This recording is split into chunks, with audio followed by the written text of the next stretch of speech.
Ces images datent de 18 mois. Elles nous rappellent des expériences cruelles. C'était à Luanda, l'arrivée des réfugiés du Nord. L'armée portugaise, forte de 50 000 soldats, exerça une répression terrible. Elle a reconquis peu à peu toutes les villes, tous les villages où la rébellion s'était manifestée. C'est une armée forte mais vulnérable. Ces lourds convois se faufilent à l'intérieur sur des routes boueuses. Objectif, tenter l'accrochage avec un ennemi qui se dérobe sans cesse mais laisse des traces de son passage.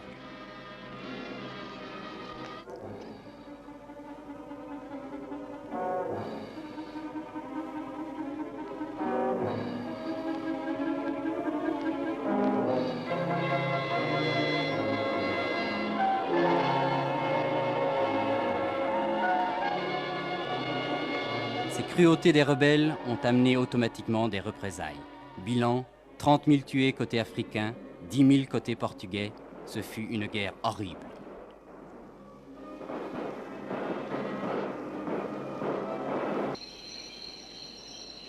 Ces rebelles, les voici. Nous sommes à la base d'entraînement de Kinzuku, dans la République du Congo. Kinzuku est une base interdite. Pour la première fois, nos caméras ont pu y pénétrer et suivre l'entraînement de ces rebelles, auxquels on enseigne d'abord la haine de Salazar. Dès 5 heures du matin, les 3000 hommes de la base font l'exercice sous le commandement d'instructeurs formés en Algérie. En 2 mois, on fera de ces guérilleros improvisés de vrais soldats. Dans votre guerre de guérilla, vous deux, donc vous vous heurtez à l'armée portugaise qui est formidablement armée. Elle est formidablement armée, mais évidemment, nous aussi, nous profitons de leur part. Quand on fait un combat, on récupère toujours des armes avec des munitions. Vous ne faites pas de prisonniers? Sinon, on ne fait pas parce que nous ne sommes pas encore stables. On fait des prisonniers, mais pas beaucoup. Parce que des fois, on reste dans une région 2 semaines et après, on est par suite des accrochages de l'ennemi, eh bien, nous cherchons encore une autre place. Et les patriotes de l'Angola sont au courant de votre action? Si, nous sommes en contact avec eux. Comment êtes-vous en contact avec eux? Parce que dès que nous sommes arrivés, nous avions envoyé des officiers à l'intérieur du pays pour aller contacter la masse et qui nous communiquent toutefois. Et nous aussi, nous correspondons avec ces gens-là. Et donc tous les hommes qui sont formés ici deviendront, par la force des choses, des instructeurs? La plupart deviendront des instructeurs. Enfin, ça dépend de la capacité, enfin la compréhension. Mais évidemment, tout ce qui sort d'ici ont quand même le temps d'expliquer quelque chose aux camarades qui sont restés à l'intérieur. La guerre là-bas en Angola est fort meurtrière. Et formellement, oui. Fort. Il y a des troupes dans toute la région, dans tout l'Angola? Si, dans tout l'Angola, il y a toujours des troupes. Donc les combats continuent quotidiennement? Continue quotidiennement, oui.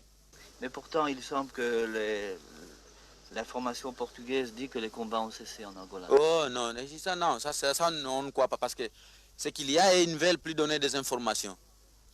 Ils ne veulent plus parce que c'est la politique, ils font qu'il n'y a plus de combat. Nous avons bien contacté la masse, mais ce qui n'est pas vrai. Et vos hommes sont décidés à lutter jusqu'au bout? Ils sont décidés à lutter jusqu'au bout. À la base, on leur remet un équipement qui fera d'eux des guerriers en tenue léopard. Puis chacun reçoit un fusil. Tout cela avec la bénédiction de Roberto Alden, le président du Front National de Libération de l'Angola, dont la tête est mise à prix par les Portugais. Vous a-t-on déjà dit, monsieur Alden, que vous aviez une ressemblance frappante avec monsieur Lumumba?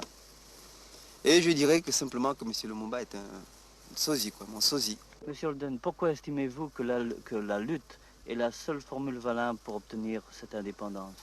Et comme vous le savez, au début, nous avons fait appel au gouvernement portugais par des adresses, par des tracts, par des conférences, pour demander à ce que le Portugal comprenne que le bon sens exige maintenant que l'oppression soit bannie de l'Angola. Mais malheureusement, nous n'avons pas été compris et nous nous sommes vus dans l'obligation de prendre les armes pour libérer l'Angola. Donc vous employez la violence parce que vous n'avez pas réussi par la conciliation? Et nous employons la légitime violence, bien entendu, comme moyen de libérer l'Angola. Nous sommes ici à la base de Kinkuzu, n'est-ce pas? Oui. C'est bien ça? C'est bien ça. Si je comprends bien, le Congo vous accorde une aide officielle? Et je vous assure que depuis que la lutte a débuté, le peuple frère du Congo, malgré ses propres difficultés, et ne nous a pas ménagé son aide, son apport.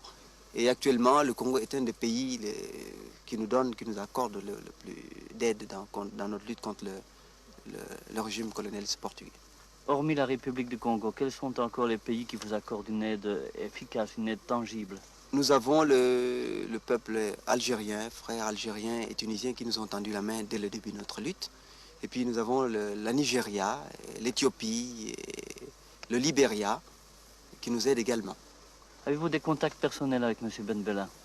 Et ma première rencontre avec le président Ben Bella, ce fut en Tunisie, peu avant la crise algérienne. Et je peux dire que nous avons des contacts personnels avec lui. D'ailleurs, nos officiers, comme vous avez pu le constater ici, ont été formés à l'école de guerre algérienne. Et ce qui fait que nos contacts avec les Algériens sont très bons et très poussés. Et d'où viennent les armes qu'emploient vos hommes, vos partisans? Et nos armes viennent pour la plupart de l'Algérie, de la Tunisie et du Congo. Êtes-vous aidé par la Russie? Et jusqu'à présent, nous n'avons pas encore fait appel à des pays en dehors de l'Afrique. Et toute l'aide que nous avons bénéficiant à l'heure actuelle provient de l'Afrique. Il se peut qu'à l'avenir, nous soyons poussés, obligés à demander une aide extra-africaine. Mais actuellement, la question ne se pose pas. Et toutes les populations, toutes les tribus de l'Angola nous soutiennent dans notre lutte. Et ils savent que, comme nous d'ailleurs, que la seule possibilité qui nous reste de libérer l'Angola, c'est par la violence légitime. Et je pense que sur ce point, il n'y a aucune dissension.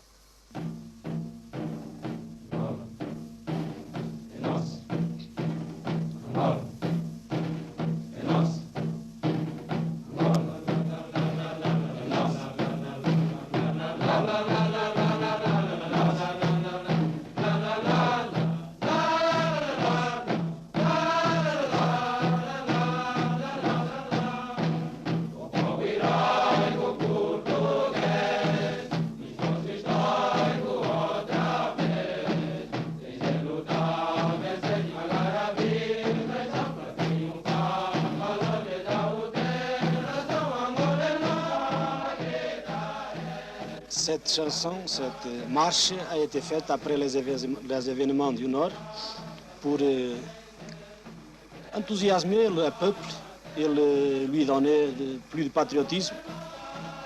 Et nous la chantons avec enthousiasme parce que tous les habitants de cette province sont portugais. Quoique je ne sois pas un apologiste de la guerre,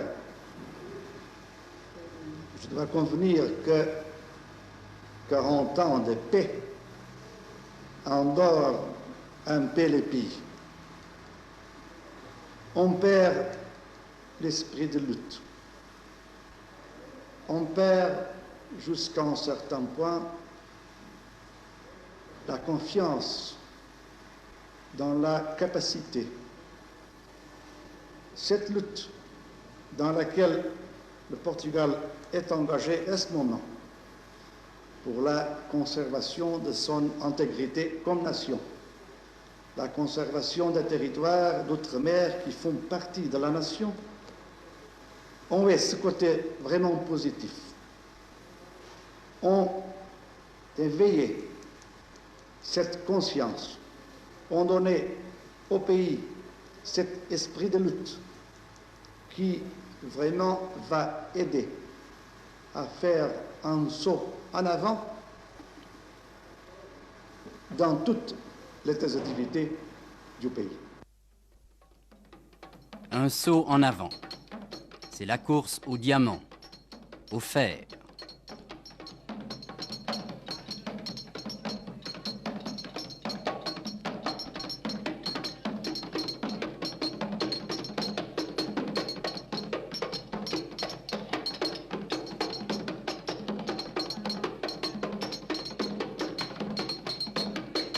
C'est la course au pétrole qui vient de jaillir des derricks et qui couvre déjà les besoins du pays. La richesse démarre après 5 siècles d'indolence. Et en ce printemps, le café qui a mûri à l'abri des mitraillettes est plus abondant que jamais. Bref, l'Angola s'enrichit, mais l'avenir est chargé de menaces et pourquoi pas de convoitises. Je veux vivre ici parce que ma femme c'est d'ici, c'est une femme blonde ici. J'ai deux petits-enfants et ça va très bien. Et je suis très content de vivre ici parce que je me sens très bien au Portugal. L'Angola sera l'Algérie, le Congo. Nul ne peut le dire. Côté rebelle, on parle de phase décisive et prochaine dans la guerre de libération. Côté portugais, on parle malgré tout d'expansion, d'avenir et de confiance. Côté des rebelles, ont amené automatiquement des représailles. Bilan, 30 000 tués côté africain, 10 000 côté portugais. Ce fut une guerre horrible.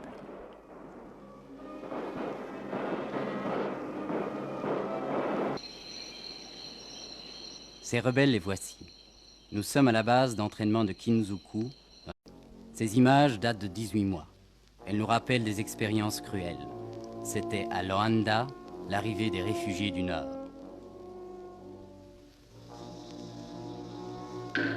L'armée portugaise, forte de 50 000 soldats, exerça une répression terrible. Elle a reconquis peu à peu.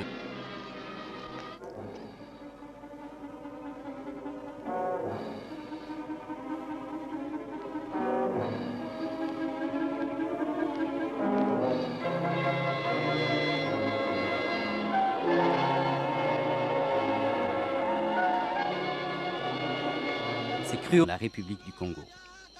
Kinzuku est une base interdite. Pour la première fois, nos caméras ont pu y pénétrer et suivre l'entraînement de ces rebelles, auxquels on enseigne d'abord la haine de Salazar.